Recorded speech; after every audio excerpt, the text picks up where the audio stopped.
నేనేమైనా డబ్బు తిన్నానా, వేల కోట్లు సంపాదించానా, పదవులు అనుభవించానా, 10 ఏళ్ళుగా అవమానాలు తిట్లు తప్ప ఏం సంపాదించాను? కష్టపడి సంపాదించుకున్న సొమ్మును పార్టీకే ఖర్చు పెట్టాను. నిజంగా నా మద్దతుదారులు అయితే నన్ను ప్రశ్నించొద్దు. విదేశాల్లో కూర్చుని టీవీలో కూర్చుని ప్రశ్నించడం కాదు, నా జన సైనికుల్లో, నా వీర మహిళల్లో నా వెంట నడవండి. నాతో నడిచే వాళ్ళే నా వాళ్ళు. ఇది పవన్ కళ్యాణ్ నిన్న చేసినటువంటి ప్రసంగంలో కీలకమైనటువంటి అంశం.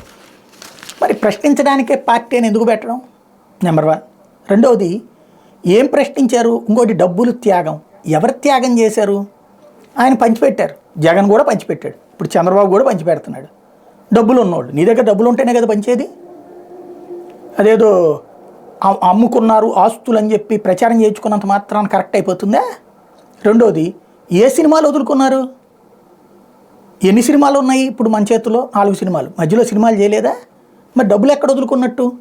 ఇదివరకు సినిమాకి 10 కోట్లు, 15 కోట్లు, మ్యాక్సిమం 20 కోట్లు వస్తాయి. ఇప్పుడు 80 కోట్లు తీసుకుంటుంది మనమే కదా. రేటు పెరిగిందా తగ్గిందా?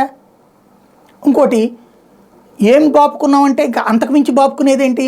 20 కోట్ల నుంచి 80 కోట్లకి ఈ రాజకీయాలు, దీని ద్వారా వచ్చినటువంటి ప్రచారం కూడా కదా ఫైనల్గా అక్కడ సినిమాలకు అదనంగా వస్తున్నటువంటిది. ఇది ఒక ఎత్తు. రెండవది, మరి ప్రత్యామ్నాయం మనమే అని చెప్పి ఎందుకు చెప్పటం? చివరికి తెలుగుదేశాన్ని అధికారంలోకి తీసుకురావడానికి పార్టీ పెట్టుకోవడం ఎందుకు? 2014లో తెలుగుదేశం అధికారంలోకి రావాలి, 2019లో జగన్ అధికారంలోకి రాకూడదు, 2024లో జగన్ అధికారంలోంచి దిగాలి. ఇంకా ఏంటి అసలు ఫార్ములా? అదేమంటే నన్ను ప్రశ్నించొద్దు, నేను చేస్తుంది కరెక్ట్ అని నమ్మండి. ఇది రాజకీయాల్లో కరెక్ట్ అవుతుందా?